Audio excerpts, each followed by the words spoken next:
I just want to say, first of all, thanks everyone for coming. Thank you, Jennifer, for organizing the talk, Michael for introducing, and Raphael for having the conversation. When I saw these paintings first in photographs of them, some of them look very different. Like the ones that have where you're working with these pixelated, these like lots of little squares, and in the photograph on the computer screen, they look very pixelated.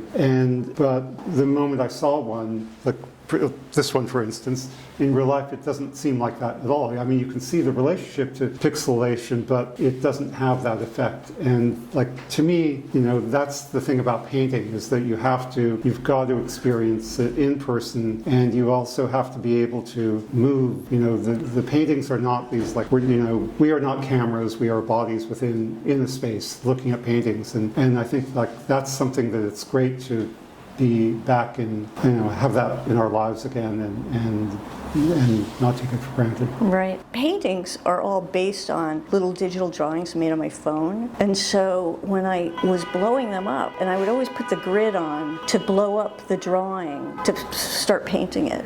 And one of them had a fake canvas as the background in the little drawing. That the drawing app, you could choose the different kinds of background. And so when I blew it up and I saw this little canvas that was tiny turn into this big grid, and I thought it was sort of amusing that it was this little digital image of canvas, a fake canvas, painting on canvas, you know, the idea of the grid, you know, and that's where it all started, from this translation from the digital to the handmade. And then, of course, you know, as I worked with it, it just, you know, became more resonant and took on more meaning. But, you know, ultimately now, when you see them online, and I also want to say that the reason I started making those drawings was because people would always show me their pictures online. You know, they would always, I'd go to an opening or something and say, oh, you see my paintings. And I wanted to make something that was meant to be seen on the phone, you know, so that those drawings that I made for several years were only on the phone. They weren't printed out. There was no place to see them. And so now it's kind of ironic that the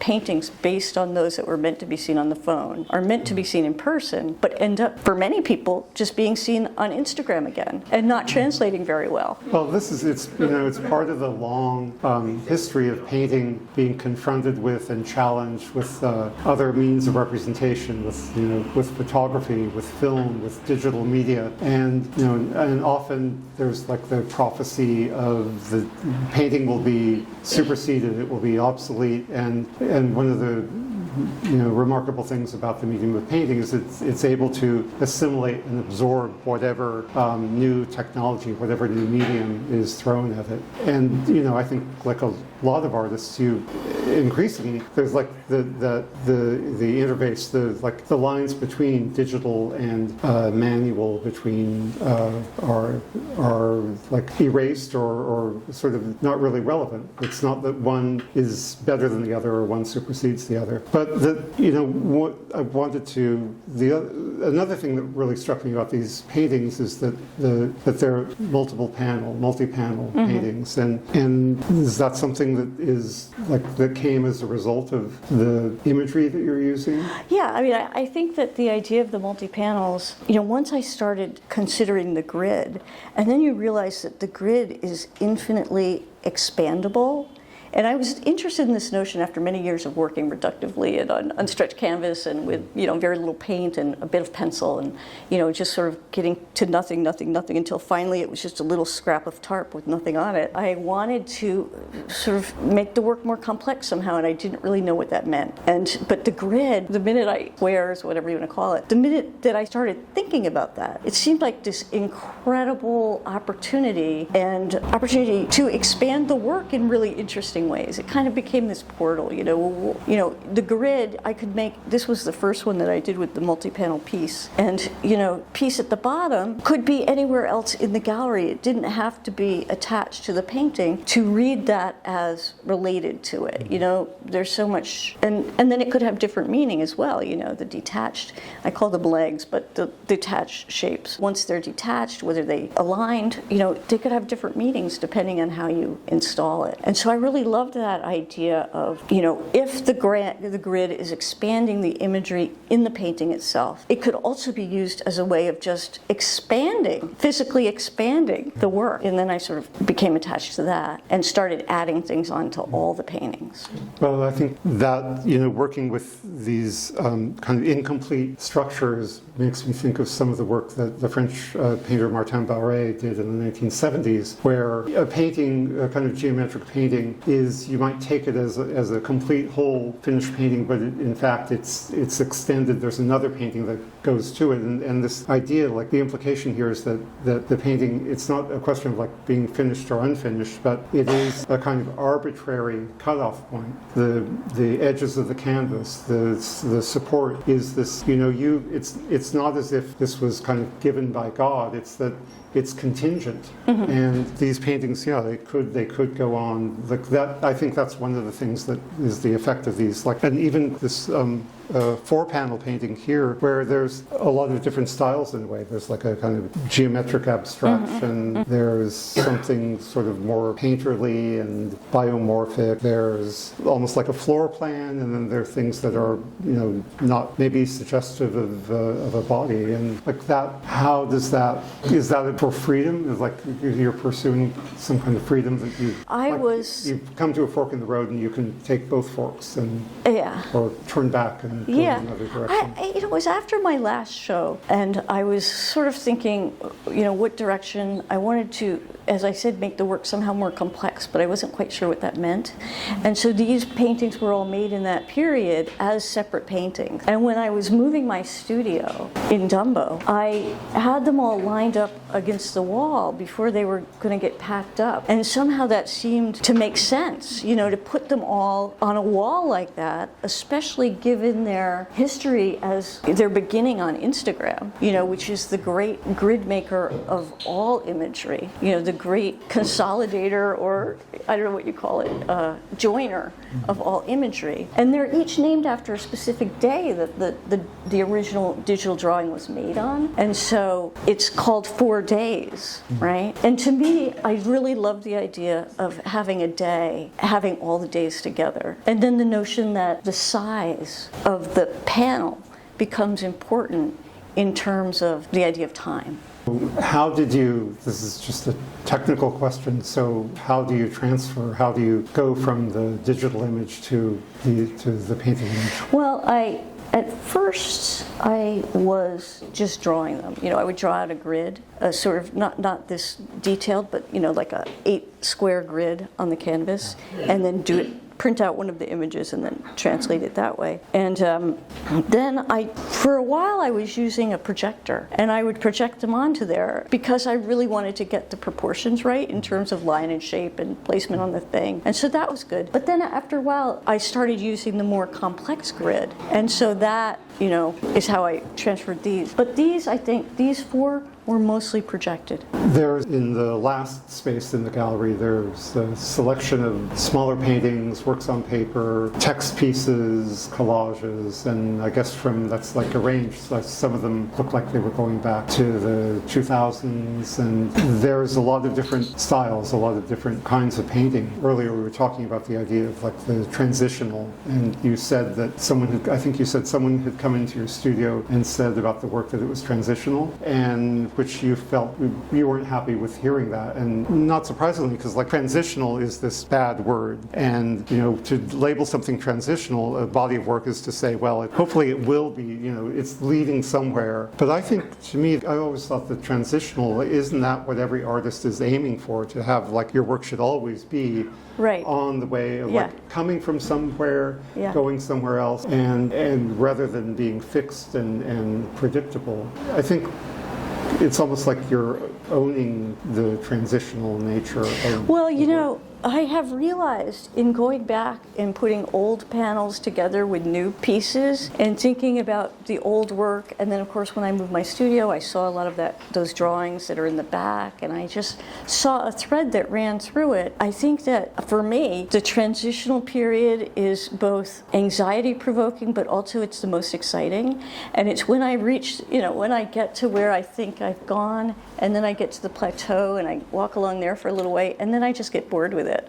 You know, I can't be the type of artist who continues to paint the same thing for years, really. To me, the most exciting point is the spaces between. And you know, I was giving a talk to my class the other day, and we were looking at a Matisse painting, and I said, I don't really like this one because it doesn't have, it almost looks like it could be fake. And then we sort of were talking about the idea of transitional work, and that it often doesn't look like the artist's work and isn't valued as much as the artist's, or the work that the artist is known for. But for the artist, that work is often the most meaningful. And the stuff in the back made me realize that there were so many threads started and sort of left. Now I feel I'm in a point where I could pick them up and incorporate all of those things into what's to come next. Yeah, and having it inclusive is a lot more positive than the idea, like to think that labeling something transitional implies that somehow the artist became dissatisfied, like that what they were doing before was problematic, was not successful, and that what they will do is going to be successful in a way.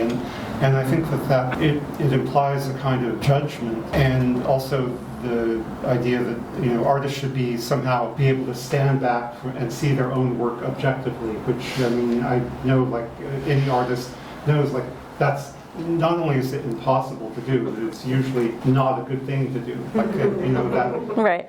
But you can't help it. Like, you were always trying to sort of, how would X, Y, or Z see this work?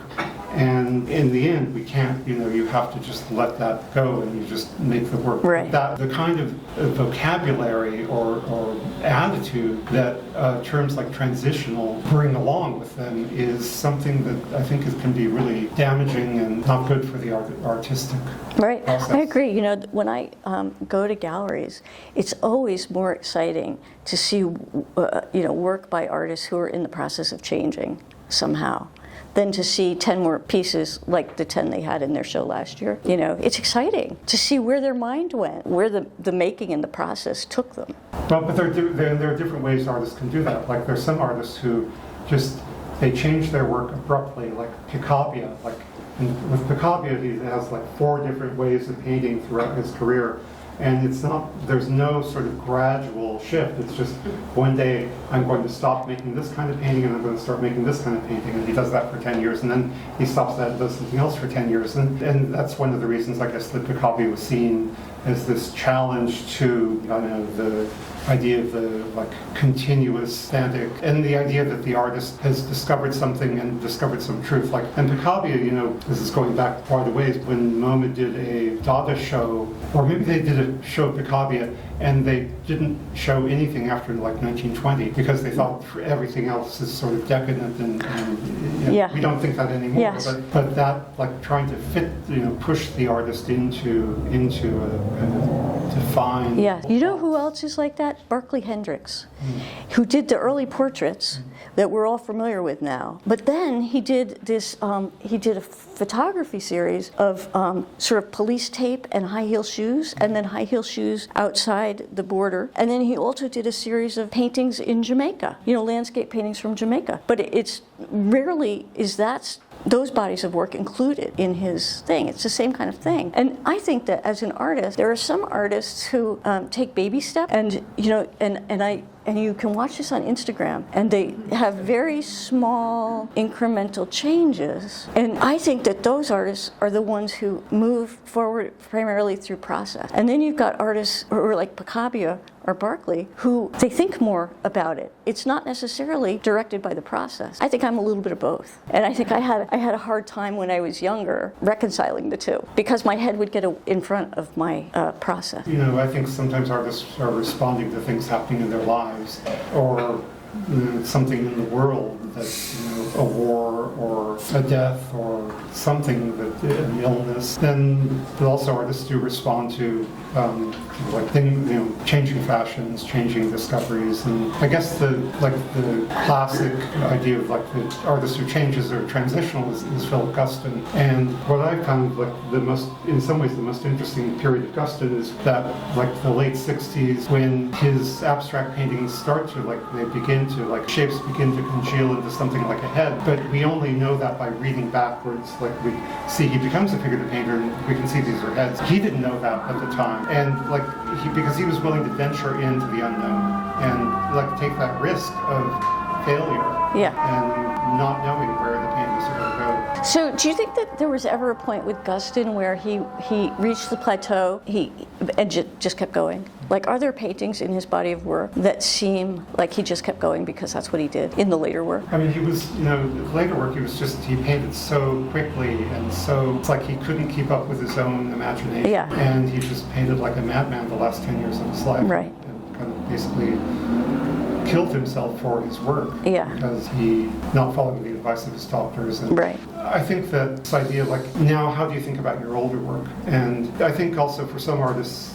like, they're not interested in their past. They're not interested, like, I've already done that. That's been, I've made that body of work. But one thing that I find interesting is when artists, like, want to buy back some of their older work, or that's been sold, or they keep, there are artists who keep a lot of work, then there are artists who just get rid of it. I don't want any of it in my studio. Right. All I care about is what I'm doing now. Right. That's, I don't know, do you ever feel like there are paintings that you want to, like, you need them almost as a kind of talisman? Well, artists kind of work and live in the eternal present.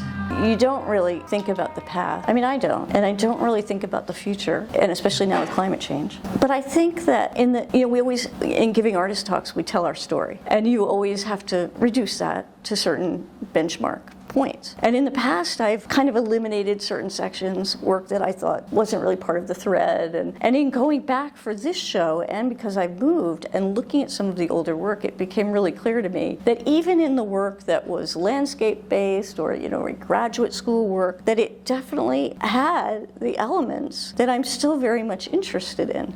I think it has a lot to do with the story we want to tell. And I'm just now reclaiming my digital work from the 1990s and 2000s that I kind of sort of put aside when I came back to painting, and I never really talked about the digital stuff. And I have whole bodies of work that are digitally based, but that the output options were so disappointing back then that I just, moved back to painting, and I have been painting ever since. And so for me, painting is I want to say painting is it's the best output method. I remember doing a piece that was it was Moby Dick, and I animated a bunch of passages from it, and I wanted to project it on a building for this festival in New Haven, and it was like you couldn't get a projector that was that powerful. And so now people project stuff like that all the time, and I think, if only I'd had that back then, or had the funding or whatever. So I do think that the story changes, as we move forward. It's all still there. It's just a matter of what we choose to own and highlight. What you're doing now in the present right. is going to affect the way you see, the way we see what you've done in the past. Right. It's just like T.S. Eliot said that a new innovative poet is going to have to rewrite literary history, and their work itself forces us to rethink. And that's, I guess, one of the signs, one of the marks of an artist whose work is really impactful. Right. Is that it makes us rethink history. Right. Yeah, I think that's true. And also rethinking our own history. There was one I'm just curious, there in one of the drawings or paintings in the back room, it's, most of them are just signed S. Butler, but there's one that just says Amy Winehouse on the top. And she didn't make it. She didn't make that. No, that was, that piece, I was working at the Elizabeth Foundation and just subletting. I wasn't a fellow or anything. And it was the day that she died, that I had learned that she died. And that was the type of work I was making then, and that was my ode to Amy Winehouse, because I was so, it's not that I was a huge fan, but the story was just so sad, and as a parent and so forth, it just really struck me. It was one of those. Yeah, I just want to say though that the painting, and one of the reasons that I'm really the grid resonates with me is because it's an accumulation of, I look at it as an accumulation of small paintings, small monochrome paintings on the larger canvas, and I think it's like painting and a life in making stuff really is sort of a metaphor for our lives, because it really, and I know this is cliche to say, but it is, we face it one day at a time. And through the process of accumulation, you can build something or you can destroy something, right? But the painting, it's also, presupposes some kind of future and some sort of that it will last, it will outlast the artist, it will have some kind of afterlife. It's not just about, I mean, there are some artists who make their work as ephemeral as possible and who don't want that, who like, you know, who take what you're saying, the idea of it being in the moment as that's all, it should all be the come and go, and trying to hold on to something is investing too much in the physical object, in the valued thing that, you know, people will buy and sell and preserve and conserve. Because it is no longer really about longevity for your work, and your work outliving you, and so you really are just in the moment. And maybe there will be some solution to the destruction of the planet, or maybe not, but you decide what you're going to do. It's so true. And then you just do that. I mean, that's kind of it's like the elephant in the room. It's like what the kind of art world, art system as a whole can't really confront or can't really acknowledge for good reasons, and they're like in denial the way a lot of us have to be in denial in order just to function from one day to the next, and thinking about like children and future generations. Right. And but that what we value in older work of art is part of it is how artists dealt the bad hands they were dealt. Right. And Goya. Goya. I was thinking about Goya exactly. Yeah. But you know, I have this idea, it's really for a novel, but maybe a play, where museums are the caves of the future. So that what we think of as cave painting now would be what's in museums after they're covered with ash from the nuclear fallout. You could take it from there. We were just talking about this, weren't we? Over in that room over there. Were we? We're talking to you about it. You and I were talking about it. How do you make work in the face of knowing that it's terrible for the environment to go to an art fair? It's terrible to, like, are people even going to have paintings in 50 years? Are our children going to have paintings? Well, personally, I, was really knocked over by that UN climate report, and I talked about it ad nauseum to anyone whoever listened to the conversations on Clubhouse. What is going to be the work of the future? And I always think of Ellsworth Kelly's in Austin. What is it called? Ellsworth Kelly's. Chapel? Yes, I think it's just called Austin. I don't know. Anyway, he built this. He designed it before he died, and then it was built after he died. It's on the campus of University of Texas in Austin, and it's like a big old stone Romanesque church. It's got like bisecting, I forget my architecture language, but it's like a cross shape and it's vaulted, and then the paintings are carved in stone. And so I always think that he was thinking about the future, like long after the University of Texas is underwater or whatever happens to it, this chapel is going to be like Stonehenge and it's still going to be there. So I don't know, do we all then become Don Parcaro and work in marble? I can't do it. This is the best I can do. This is what I want to do, and I'll leave it up to my child and students to figure it out from there, I think. I don't know. What about you? I think I'm still in the denial phase, and but maybe it's also because I'm a writer and not a visual artist. Writing, I guess there are ways in which writing can survive more readily than carved in stone. Yeah. The tablets.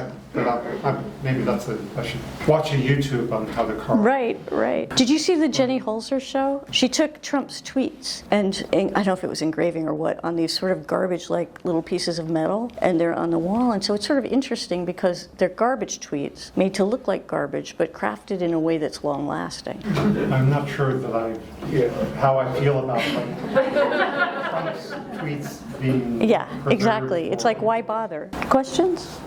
When we first met years ago, you were going through a very long period of transitionality with your studio. You were moving studios every 3 months. And I remember you kind of crafting in your mind a whole philosophy around this kind of, what was the term? It wasn't transitionality. You had a term for it. Casual? Well, yeah. I mean, I adapted my practice to suit my circumstances, which were moving all the time, subletting studios. So I started working on unstretched canvas in acrylic paints because that was what I could do. I could work, it enabled me to work large, given my circumstances. And I really started to think about transitional work or transition as a subject, right? And so in this work, in thinking, even further about sort of making it kind of physical, the idea of transitions. I don't know, to me it kind of speaks to the current political climate and, our situation in terms of everything seems transitional right now. It's not as though I seek to illustrate these ideas, but it seems it's always reflected in the work. No, it's like even the way you talked about this second panel here, that it actually could be moved and hung somewhere else. Was Right. pretty interesting because I just assumed that, I assumed that it was not an afterthought, but part of the process of resolving this painting, you wanted it to continue and you said, all right, well, I'll just add another piece to it. But the fact that you're conceptually anyway, willing to take that piece off and move it somewhere else is really interesting. Well, now you've just given me an idea to make other panels that are different, that it could be like putting them on. I think there's almost something comic about this. Yeah. That we tend sometimes when talking about paintings, actually elements of paintings, to sort of give them individuality or shape that's like driving across the canvas. And here it's you're taking also kind of sort of satirizing or laughing at the idea of how shapes are cut off at the edge. Why not just extend it? I mean, when you think about it, any painting is incomplete from history or wherever, and you could complete whatever painting you want. I mean, I know you as a painter and also as the editor of Two Coats of Paint, magazine, and also somebody very active in Clubhouse. And I see this show as engaging an audience, or a viewer/audience, in a kind of often provocative, somewhat theatrical way. For example, like this 4-panel piece, certain assumptions that we have, like when two paintings are contiguous, they're supposed to be seen as one painting, or 4 panels for that. But when you look at it, it also kind of makes you think, well, maybe they could be swapped out for different paintings. And what Raphael was just saying about what you called the leg there, here they're misaligned, but I think I saw an earlier image where they were aligned. And my favorite is probably the 2 panels in the passageway, the 2 paintings in the passageway made up of 3 panels each. Because it really makes me think of, I said this to you at the opening, the game of exquisite corpse, where nobody knows what came before, what comes after. The mismatching is what makes it hilarious or interesting. And there's a way that's a thread through this entire show that's constantly feeding off of our pre-knowledge and assumptions about what makes good abstract painting. It's not a contemplative show in a way, it's more of a provocative show, but within the language of abstract painting. And to me that's very consistent with your other activities, including Two Coats of Paint and Clubhouse. So does that make sense to you? I'm really curious. Yeah, I'm just full of questions. I'm very curious. Sometimes you just don't know how things are going to work or not work, or what goes together and what doesn't. And, the idea of putting these things together that maybe don't go together, maybe they do, but it's kind of like everybody's art practice over time. You know what I mean? It's like, it's really about time itself. Things just come one after the other, and they're next to each other, and just through proximity, they're related. Exactly. And just to add the last thing, the person in the front who referred to the panel on the bottom as an afterthought, but I think maybe took it back after saying it. I think the idea that it could be seen as an afterthought is really present in the work and very much part of the work. Yeah, I think so. I think it's definitely a show, unlike earlier shows that I've had, where it kind of shows my process of thinking, of moving through these ideas. And is it more consistent? Less consistent stylistically and formally than previous shows? Well, I think it's more, to me, it's more exciting. It's more interesting. I've always struggled with consistency because I like to keep moving, and my mind does work quickly, faster than my hand on the canvas. And so, to me, it's exciting to hear, your feedback on that, whether it's an afterthought or whether it's about being afterthought, or whether it's about proximity, or, all those conversations I find very interesting. I think another thing that kind of is implied here is that you're not claiming ownership of any particular way of painting. Like you're not claiming ownership of a particular formal structure or a particular way of applying the paint or a particular palette. That is so, and again, I guess that's also like the one consequence of accepting the radical transitionality of work. There are many artists who don't approach things that way and who do feel like that it's important that we know immediately, oh, this is a work by so-and-so, Right. and that this somehow, that there is this claim of identity and like the work as exhibiting identity and confirming it. This seems to me your artistic identity is something that you try to leave open. Right. It's sort of like artists who will say, you say, well, what kind of art do you make? And they'll say, and you'll expect them to say, I'm a painter, I'm a sculptor, I make videos or whatever. And they'll say, well, I use whatever medium suits my idea. I'm kind of like that with the language of painting. The different languages of painting being my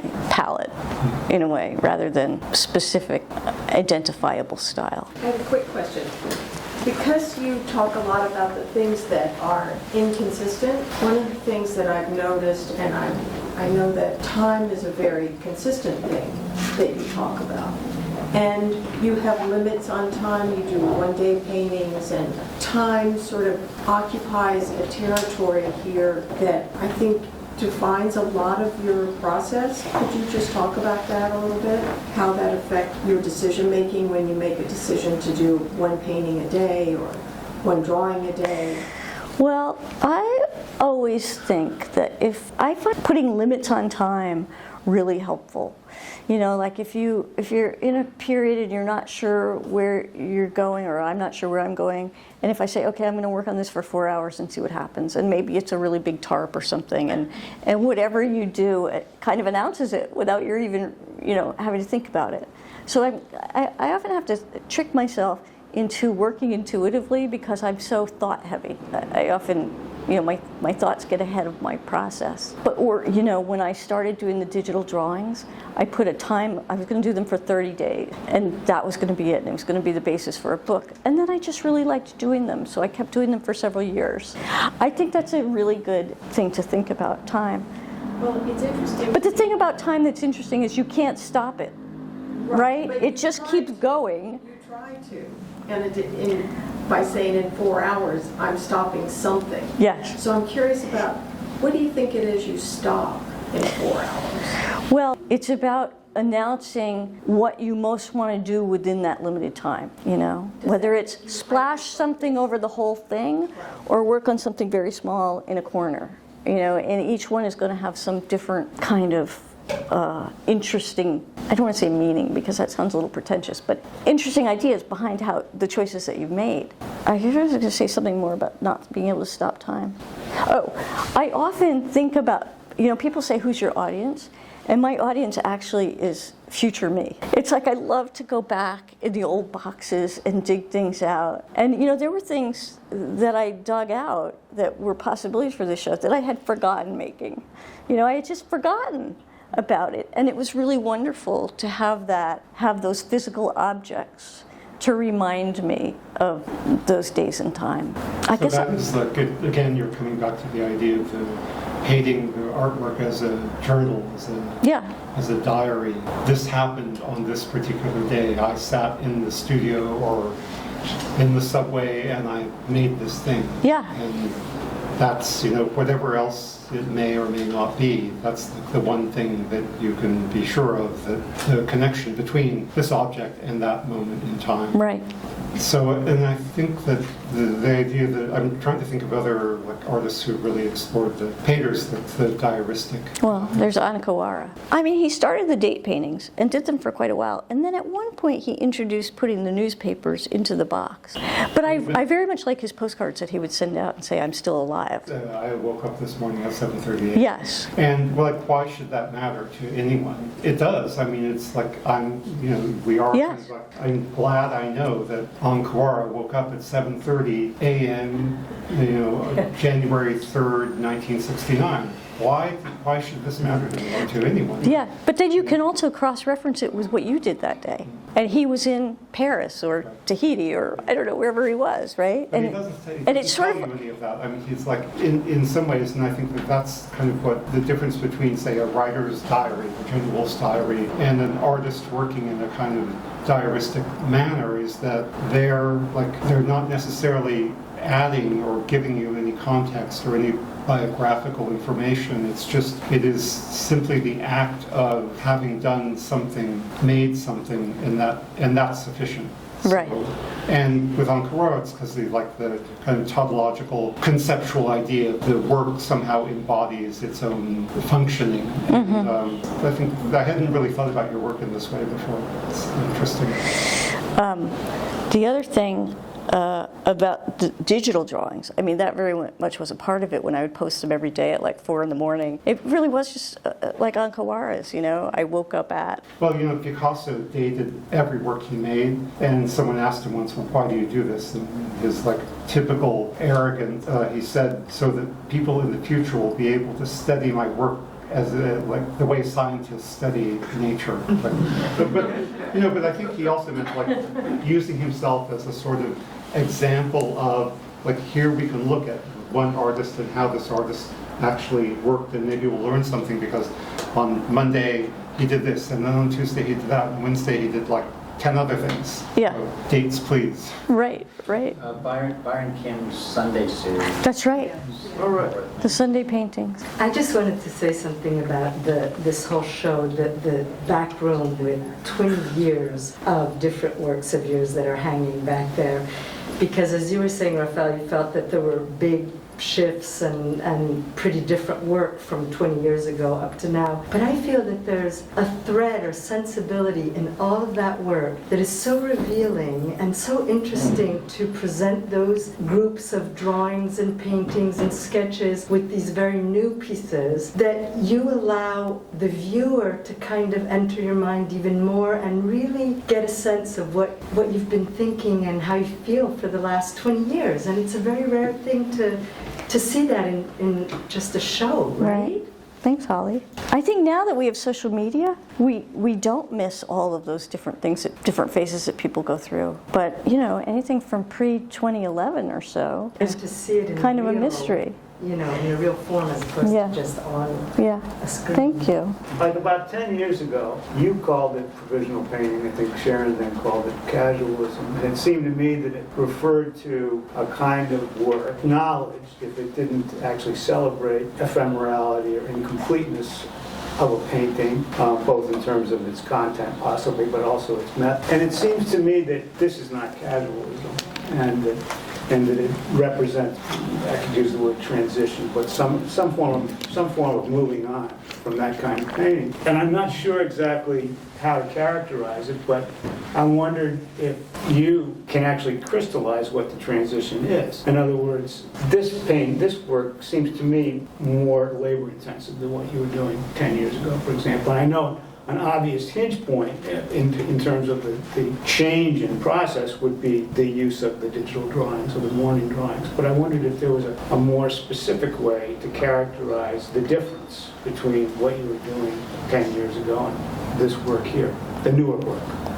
Well, I think that the drawings, and I want to say, you know, I really love your essays on provisional painting, and it was so instrumental for the painting community to read those and respond and think about it. And you know, Raphael is writing a book now about that. It's called The Negative. Well, I'm not exactly writing a book, but I'm publishing a collection of writings, right? Both newer and older, already published writings. It's called Negative Work, the Turn to Provisionality in Contemporary Art. Which I'm really looking forward to. Yeah, it's coming out in January from Bloomsbury Academic. Yeah. Well, but the thing that I thought was different that I recognized in the painting community and ultimately called casualism, that was different from Raphael's ideas about provisional painting, was that you were looking at work that came at much more, it seemed to me, out of this Beckett idea, I can't go on, I always get this quote wrong, you know, but the fact that there was nothing to be done, we're going to continue anyway. And whereas casualism, to me, seemed like there was this kind of joyful playfulness about, you know, who cares? Let's just slap some things on, and people were sort of testing the limits of it in a fun and surprising way. To me, casualism seemed to be more addressed to a particular style and way of painting, and that some of that was overlapped with the provisionality that I was talking about. Maybe Mary Heilman would be a good instance of that. Right. But on the other hand, like I was looking at artists who had a very antagonistic relationship towards painting, and indeed towards art as a whole. Right. I think that goes in, is I guess the more Beckettian, like negative sense of the like inevitable failure and impossibility, and reveling in that somehow. Right. But you know, for me, I felt as though I went so far in that direction, you know, this sort of reductive direction with, you know, unstretched canvases and very little paint. And I just felt I went so far that I missed painting. You know, I missed the process of painting. And as Leslie said, I went from studio to studio and I adapted my practice to suit that. And then when I ultimately got a permanent studio space, I immediately ordered stretchers, you know, and tubes of new oil paint. And I was just so excited to be in the same place for 3 years and to know that I have something more permanent. But the thing was, I couldn't really use them right away. You know, it had become so much a part of what my painting was about, was that transitional provisionality casualist approach, that it was very hard. And that, in fact, threw me into a transitional period of having permanence. You know, it really unexpected. I remember I spent a residency up at Yaddo thinking, okay, what can I do with oil paint? You know, and okay, I've got these stretched canvases. What am I going to do now? And so I think that this work is really sort of comes out of that process of wanting to work with oil paint, and have it more complex conceptually, both visually and conceptually. You know, trying to figure out, and of course, you know, artists say that that's what they want, but then we don't really know what that means. You know, physically in the process, it has to come out of the process. You know, when I started making these, it seemed like it was resonant and it answered a lot of the questions I was asking. Were the morning drawings catalytic? Oh yeah, I think so.